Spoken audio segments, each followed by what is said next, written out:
Hare Krishna. Welcome to HRK YouTube channel. ఈరోజు మనం భగవద్గీతలో 14వ అధ్యాయం గురించి తెలుసుకుందాం.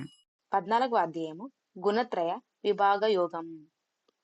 శ్రీ భగవానుడు పలికెను, నేను మళ్ళీ ఒకసారి ఈ యొక్క సర్వశ్రేష్టమైన విద్యను, అన్నిటికన్నా ఉత్తమమైన జ్ఞానమును నీకు వివరిస్తాను. ఇది తెలుసుకున్న గొప్ప సాధువులందరూ అత్యున్నత పరిపూర్ణతను సాధిస్తారు. ఈ జ్ఞానమును ఆశ్రయించిన వారు నన్ను చేరుకుంటారు. వారు సృష్టి సమయంలో మరలా జన్మించరు లేదా ప్రళయ సమయంలో నాశనం కారు. ఈ యొక్క సమస్త భౌతిక ప్రకృతి గర్భము. దానిలో నేను వేర్వేరు ఆత్మలను ప్రవేశపెడతాను. ఆ విధంగా సమస్త జీవభూతములు జనిస్తాయి. ఓ కుంతీపుత్రుడా, పుట్టిన సమస్త జీవరాశులకు ఈ భౌతిక ప్రకృతియే గర్భము మరియు నేనే బీజమును ఇచ్చే తండ్రిని.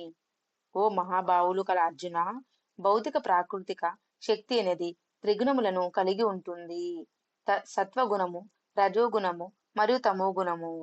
ఈ గుణములే నాశనము లేని నిత్య జీవాత్మను నశ్వర దేహమునకు బంధించును. వీటిలో సత్వగుణము మిగతా వాటి కంటే పవిత్రమైనది కావుటచే ఇది ప్రకాశమైనది మరియు చాలా క్షేమదాయకమైనది. ఓ పాపరహితుడా, సుఖానుభవము మరియు జ్ఞానము పట్ల ఆసక్తి వలన అది జీవాత్మను బంధించి వేస్తుంది. ఓ అర్జున, రజోగుణము మోహవేష ప్రవృత్తితో కూడినది.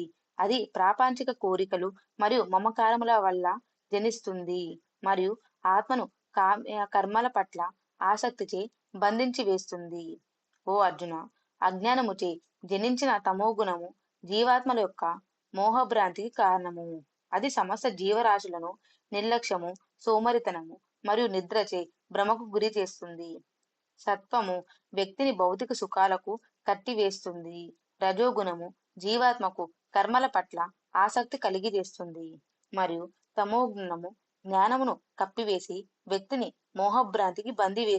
ఓ అర్జున, ఒక్కోసారి రజస్తమో గుణములపై సత్వముది పైచేయిగా ఉంటుంది. ఒక్కోసారి సత్వతమో గుణములపై రజోగుణము ఆధిపత్యంతో ఉంటుంది మరియు ఇంకా కొన్నిసార్లు సత్వ రజో గుణములను తమోగుణంగా ఓడిస్తుంది. దేహములోని అన్ని ద్వారములు జ్ఞానముచే ప్రకాశితమైనప్పుడు అది సత్వగుణముకు యొక్క ప్రకటితము అని తెలుసుకొనుము. రజోగుణము ప్రబలినప్పుడు ఓ అర్జున, లోభము, దురాశ, ప్రాపంచిక లాభము కోసము పరిశ్రమ, వ్యాకులత మరియు యావ పెంపొందిస్తుంది. ఓ అర్జున, అజ్ఞానము, జడత్వము, నిర్లక్ష్యము మరియు మోహము ఇవి తమోగుణము యొక్క ప్రధానమైన లక్షణములు. సత్వగుణ ప్రధానముగా ఉంటూ మరణించిన వారు జ్ఞానులు ఉండే పవిత్ర లోకాలను చేరుకుంటారు. రజోగుణ ప్రధానముగా ఉంటూ మరణించిన వారు కర్మశక్తులైన వారిలో జన్మిస్తారు. తమోగుణ ప్రభావంతో ఉంటూ మరణించిన వారు జంతువుల జీవరాశిలో పుడతారు. సత్వగుణములు చేసిన కార్యముల ఫలములు పవిత్రమైన ఫలితములను ఇస్తాయి. రజోగుణములు చేసిన పనులు దుఃఖాలను కలుగజేస్తాయి మరియు తమోగుణంలో చేసిన పనులు అజ్ఞానపు చీకటిని కలుగజేస్తాయి. సత్వగుణముచే జ్ఞానము, రజోగుణముచే లోభము మరియు తమోగుణముచే నిర్లక్ష్యము మరియు మోహము జనించును. సత్వగుణంలో స్థితమై ఉన్నవారు ఉన్నత స్థాయికి వెళతారు.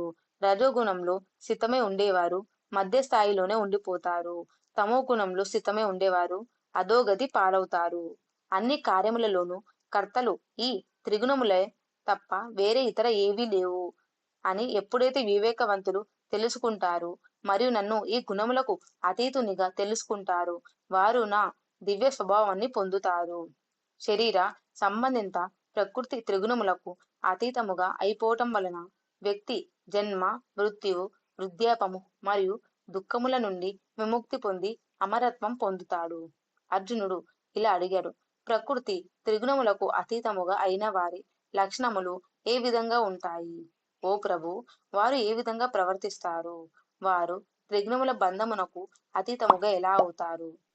శ్రీకృష్ణ భగవానుడు పలికెను, ఓ అర్జున, ఈ త్రిగుణములకు అతీతులైన వారు సత్వగుణ జనితమైన ప్రకాశమును కాని, రజోగుణ జనితమైన కార్యకలాపములను కాని, లేదా తమోగుణ జనితమైన వారు మోహభ్రాంతికి కాని, అవి పుష్కలంగా ఉన్నప్పుడు ద్వేషించరు లేదా అవి లేనప్పుడు వాటిని కాంక్షించరు.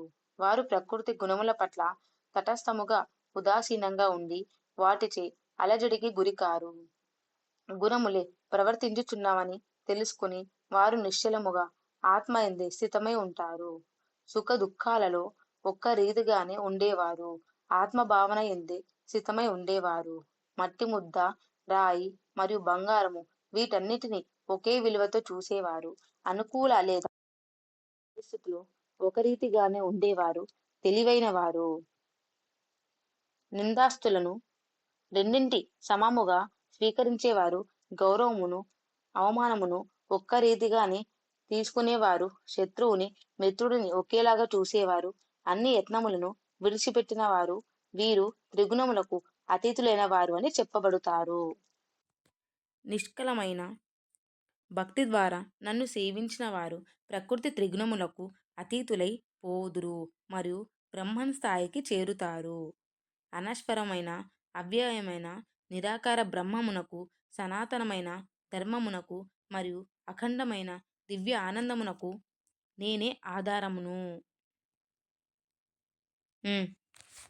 శ్రీకృష్ణ భగవానుడు ఇట్లా చెప్తున్నాడు, సత్వ రజో తమో గుణాలు అనేటివి త్రిగుణాలు.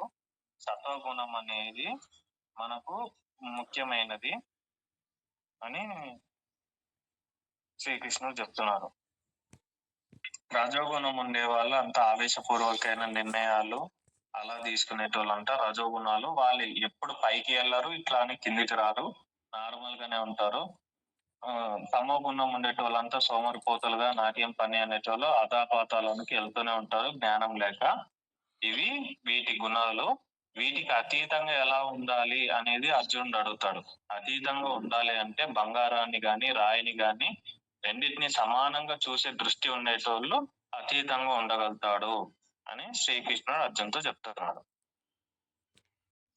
ఇప్పుడు మనం భగవద్గీతలో 14వ అధ్యాయం యొక్క పూర్తి అర్థాంతం తెలుసుకుందాం. గత అధ్యాయము ఆత్మ మరియు భౌతిక శరీరమునకు మధ్య తేడాని విపులంగా విషాదకరించింది.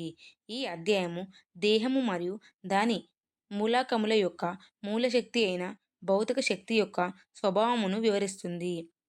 ఇదే మనస్సు మరియు పదార్థమునకు మూలము. భౌతిక ప్రకృతి 3 గుణములతో కూడి ఉంటుంది అని శ్రీకృష్ణుడు వివరిస్తున్నాడు. సత్వము, రజస్సు మరియు తపస్సు. భౌతిక శక్తిచే తయారైన శరీర మనోబుద్ధులు కూడా ఈ 3 గుణములను కలిగి ఉంటుంది.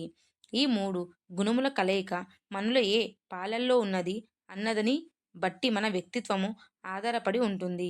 సత్వగుణము శాంతి, సదాచారము, సద్గుణము మరియు ప్రసన్నత వంటి లక్షణాలతో ఉంటుంది. రజోగుణము వలన అంతులేని కోరికలు మరియు ప్రాపంచిక అభ్యున్నతి కోసం తృప్తి నొందని తృష్ణ కలుగుతుంది. మరియు తమో గుణము వలన భ్రమ, సోమరితనం, మత్తు మరియు నిద్ర కలుగుతుంది. ఆత్మ జ్ఞానోదయం పొందే వరకు ప్రకృతి యొక్క ఈ బలీయమైన శక్తులకు వ్యవహరించడం నేర్చుకోవాలి. ఈ త్రిగుణములకు అతీతముగా వెళ్ళటమే మోక్షము. ఈ త్రిగుణముల బంధమును ఛేదించి వెళ్ళిపోవటానికి ఒక సరళమైన ఉపాయం తెలియజేస్తాడు శ్రీకృష్ణుడు. సర్వోత్కృష్ట భగవానుడు ఈ 3 గుణములకు అతీతుడు. ఒకవేళ మనం ఆయనతో అనుసంధానం అయిపోతే ఆ తదుపరి మన మనస్సు కూడా దివ్యమైన స్థాయికి ఎదుగుతుంది. ఈ తరుణంలో అర్జునుడు త్రిగుణములకు అతీతముగా ఎదిగిన వారి లక్షణములు ఏమిటి అని అడుగుతాడు. అటువంటి జీవన్ముఖులైన వారి లక్షణములను శ్రీకృష్ణుడు క్రమ పద్ధతిలో వివరిస్తాడు. జ్ఞానోదయమైన వారు ఎల్లప్పుడూ సమత్వ చిత్తము, సమతౌల్యంతోనే ఉంటారు అని చెప్తాడు. జగత్తులో ఈ త్రిగుణములు ప్రవర్తిల్లుచున్నప్పుడు వాటి ప్రభావం మనుష్యులలో, వస్తువులలో, పరిస్థితులలో వ్యక్తమైనప్పుడు వారు ఉద్వేగానికి లోనుకారు. వారు అన్నింటినీ భగవంతుని యొక్క శక్తి ప్రకటితమై అవుతున్నట్టుగానే చూస్తారు. అన్నీ చివరికి ఆయన ఆధీనములోనే ఉన్నట్టు గమనిస్తారు. అందుకే ప్రాపంచిక పరిస్థితులు వారిని అతి సంతోషానికి లేదా దుఃఖమునకు గురి చేయవు. చెల్లించిపోకుండా ఉండేవారు ఆత్మయందే స్థితమై ఉంటారు. త్రిగుణములకు అతీతముగా ఎదగటానికి భక్తి యొక్క ఔన్నత్యాన్ని, శక్తిని మరల ఒకసారి మనకు శ్రీకృష్ణ పరమాత్మ గుర్తు చేయటంతో ఈ అధ్యాయం ముగుస్తుంది. మీకు ఈ వీడియో నచ్చితే లైక్ చేయండి, షేర్ చేయండి, కామెంట్ చేయండి. జై శ్రీరామ్ అని. Thank you.